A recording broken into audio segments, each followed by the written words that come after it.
Halo guys, balik lagi sama Mimin. Kali ini Mimin bakal membawakan alur cerita manhwa baru tahun 2024 kemarin. Sambil nunggu manhwa baru yang menarik. Sekali lagi Mimin ucapkan terima kasih buat kalian yang sudah support Mimin hingga sekarang.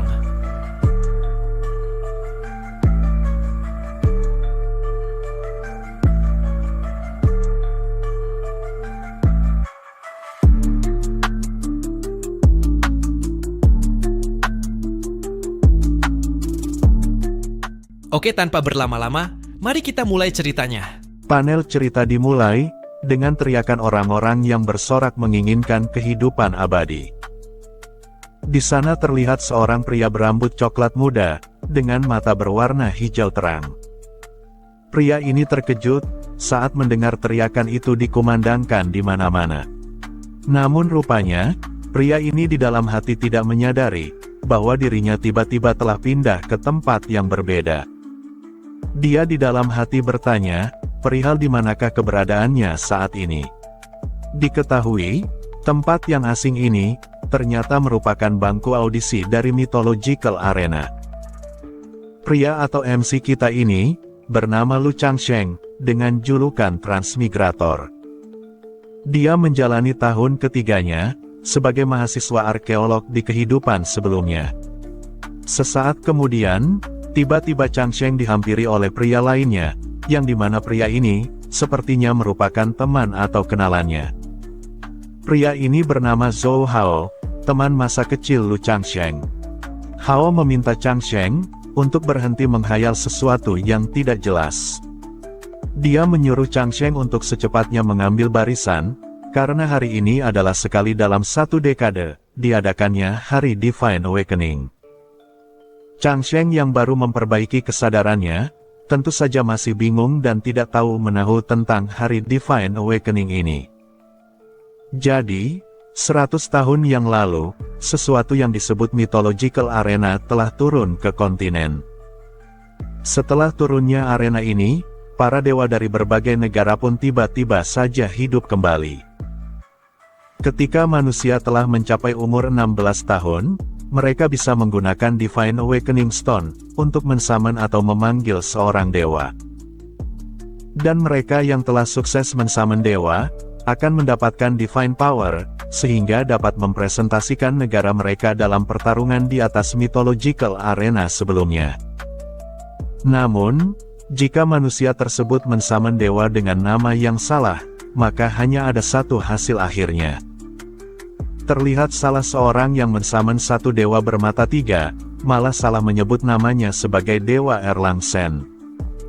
Akibatnya, dewa itu pun tidak terima, dan memberikan hukuman keras kepada manusia yang memanggilnya itu.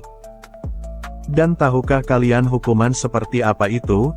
Ya, tidak lain dan tidak bukan adalah hukuman kematian. Manusia yang telah salah menyebut nama dewa yang dia panggil, akan berakhir mati mengenaskan di tangan dewa mereka sendiri. Seperti yang diketahui dalam sejarah, peradaban China telah menderita sebuah retakan, dengan banyak catatan sejarah kuno dan mitologi, yang telah terkubur dalam debu. Banyak sage dari China yang mengorbankan daging dan darah mereka, untuk mendapatkan kedamaian dalam satu abad. Tetapi, generasi setelah mereka, malah kesusahan untuk mengingat dan menghormati nama mereka. Setelah semua penjelasan tadi, kita kemudian kembali ke arena. Saat ini, kita diperlihatkan sosok tuan kota yang akan menjalankan upacara ini.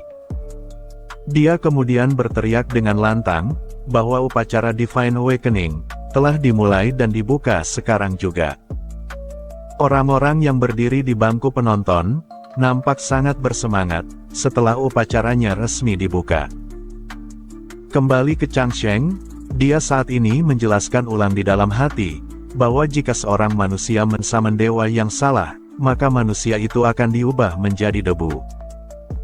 Setelah itu, terdengar teriakan Hao yang juga berada di bangku penonton yang sama, yang mengatakan kepada semua orang, bahwa dunia ini sangat berbahaya. Soalnya, di hadapan mereka saat ini, telah muncul seorang gadis berambut perak, yang dikenal dengan nama Liu Yanran, sang peringkat pertama dalam ujian nasional. Liu Yanran ini merupakan anak dari pendekar pedang tinggi, yaitu Liu Rufeng. Orang-orang nampak terpana oleh kecantikannya, dan tidak ada yang berani menghalangi jalannya. Hao berspekulasi bahwa dengan latar belakang Liu Yanran itu, maka pastinya dia akan mensamen sesosok dewa yang sangat kuat. Chang Sheng di sebelah Hao hanya diam menyimak tentang informasi yang disampaikan oleh kawannya itu. Hao melanjutkan bahwa dia saat ini menjadi sangat iri terhadap Liu Yanran. Pasalnya, gadis itu berasal dari keluarga yang bagus, mempunyai kemampuan yang hebat, bahkan penampilannya pun sangatlah cantik. Jika ada seseorang yang dapat memenangkan pertarungan melawan dia, maka orang itu pasti telah melewati kerja keras selama 10 tahun. Sejujurnya, Hao cukup kecewa terhadap Huaxia, karena hampir kalah di atas mythological arena pagi ini. Hao menaruh harapan besar kepada Liu Yanran, bahwa dia akan membangkitkan dewa yang kuat, sehingga dapat bertarung di arena, dengan menjunjung tinggi nama negara China. Hao jelas menolak, jika negara bambu dikalahkan oleh negara Sakura alias Jepang. Chang Sheng di sebelah juga setuju, dan tidak ingin melihat pemandangan itu terjadi. Sesaat kemudian, Tuan Kota pun mulai memanggil kontestan berikutnya, yaitu Liu Yanran, untuk maju ke depan dan menyentuh kristal ungu di sampingnya. Saat Liu Yanran berjalan ke arah batu kristal ungu tersebut, orang-orang di belakang menyorakinya, dan menaruh harapan kepada Liu Yanran, agar dapat membangkitkan dewa tingkat tinggi, untuk bisa menyelamatkan Huaxia. Benar saja, saat Liu Yanran menyentuh batu kristal ungu itu, fenomena aneh pun terjadi. Tuan Kota yang menyadari hal itu, sangat yakin bahwa Liu Yanran telah berhasil mensamen dewa tingkat tinggi. Tanpa diduga, 3 sosok dewa kahyangan pun muncul secara bersamaan. 2 sosok dewa laki-laki, dan 1 sosok dewi perempuan. Chang Sheng yang melihat fenomena ini, seketika dibuat melotot terkejut. Soalnya, gambaran dari dewa yang disamen oleh Liu Yanran ini, sama persis dengan dewa miliknya dari kehidupan sebelumnya. Semua orang di hadapan Chang Sheng memasang ekspresi terkejut, karena tidak pernah melihat fenomena yang seperti ini sebelumnya. Di lain sisi, Chang Sheng yang fokus memperhatikan ketiga dewa itu, juga mendengar kalimat permohonan dari Liu Yanran. Nama dari dewa kematian akan diturunkan. Serang negara-negara, dan jangan menyerah. Pertarungan merah akan mengotorkan perbukitan dengan darah. Hatinya bersinar melalui langit. Yanran mulai menyatukan kedua tangannya, dan bersumpah atas namanya. Aku, Liu Yanran, memohon keberadaan dari dewa perang yang bernama Baiki. Chang Sheng yang mendengar Yanran menyebut dewa Baiki, sontak menanyakan apa hubungan antara dewa tersebut, dengan peperangan di Bukit Merah. Bukankah dewa Baiki ini, termasuk bagian dari perang yang terjadi di Changping? Panglima perang dari dinasti Qin, dan perang timur dari periode Han akhir, mereka telah terpisah selama beratus-ratus tahun lamanya. Mendengar komentar kontra dari Chang Sheng ini, Hao dengan cepat menyela omongannya, dengan berkata bahwa memang mereka tidak ada hubungannya satu sama lain.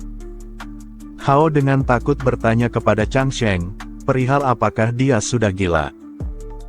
Bisa-bisanya Chang Sheng malah berani mempertanyakan argumen, dari seorang top scorer yang lulus di ujian nasional Tiongkok. Dan terlebih lagi, Liu Yanran ini, datang dari keluarga pendekar pedang ilmiah. Chang Sheng yang notabene-nya hanya rakyat biasa, sebaiknya berhati-hati dalam berucap. Rupanya, komentar dari Chang Sheng sebelumnya, juga dibalas oleh orang-orang yang ikut menonton acara ini. Mereka mulai menyebut Chang Sheng sebagai murid bodoh, yang datang dari tempat yang kecil. Yang lain bahkan menegaskan kepada Chang Sheng, bahwa dia tidak layak untuk menilai anak dari Immortal Sword itu. Dan terkait dengan perang Changping, seseorang juga membalas, bahwa itu hanyalah omong kosong belaka. Apakah Chang Sheng berani membuat sejarah palsu seenak jidatnya? Dan menurut catatan sejarah, perang yang paling terkenal memang adalah perang yang terjadi di Bukit Merah. Setelah mendengar semua bantahan orang-orang, Changsheng bergumam kecil, menyampaikan keluhannya bahwa betapa menyedihkannya mereka. Di dalam hati, Changsheng mendapat info baru, bahwa peradaban modern telah jatuh sepenuhnya. Orang-orang yang berada di zaman modern ini, telah lupa dengan sejarah nenek moyang mereka. Setelah sumpah Liu Yanran selesai, Tuan Kota pun menyampaikan tingkat kompatibilitas yang dimiliki olehnya saat ini. Kecocokannya mencapai 40%. Tuan Kota dengan bangga menyampaikan, bahwa Liu Yanran telah berhasil membangkitkan dewa tingkat es, dewa perang yang bernama Baiki.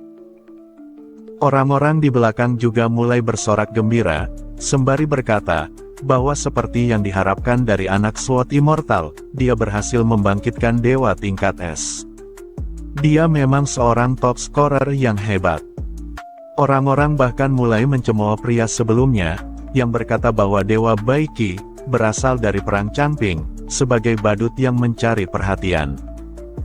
Namun, tatapan dewa Baiki ini seakan terkejut akan sesuatu. Di bawah, Tuan Kota menjadi semakin yakin kalau Liu Yanran mempunyai masa depan yang cerah. Tetapi sayangnya, tetap akan butuh waktu untuknya agar bisa berkembang lebih kuat. Sang kakek di sebelahnya juga nampak setuju dengan perkataan Tuan Kota barusan. Soalnya, dalam pertarungan mitologi mendatang, mereka harus menunggu SWOT Immortal Liu untuk kembali dari garis depan. Seketika, Liu Yanran mulai menatap ke arah lain. Yanran berjalan lurus ke depan, tetapi matanya tetap berfokus ke sesuatu yang berada di atas kanannya. Tuan Kota sontak kebingungan, dan bertanya di dalam hati, perihal apa yang gadis itu coba lakukan. Apakah Yanran mencoba untuk mensamen dewa yang lainnya? Ternyata, Yanran menfokuskan tatapan matanya ke hadapan dewa kaisar tingkat tinggi. Orang-orang di belakang kembali berteriak, bahwa dewa itu adalah seorang kaisar. Meski dewa manusia itu lemah dan langka, tetapi dewa kaisar bahkan lebih sulit untuk ditaklukkan. Dewa kaisar ini mulai dibicarakan oleh penonton, mereka memuji keberanian Yanran, karena mencoba menaklukkan dewa kaisar tersebut. Mereka yakin, bahwa dewa kaisar ini, pastinya adalah Kaisar Taizong dari dinasti Tang. Hanya Kaisar Taizong sajalah, yang dapat menaklukkan dunia dari kecil, dan bisa dinobatkan sebagai kaisar legendaris dari seluruh sejarah di Tiongkok. Namun sayangnya, catatan sejarah dari kaisar-kaisar ini, sudah sangat sedikit dan terlampau jauh masanya. Ini adalah akhir dari part 1. Jika kalian suka, jangan lupa klik subscribe, like, dan share ke teman kalian.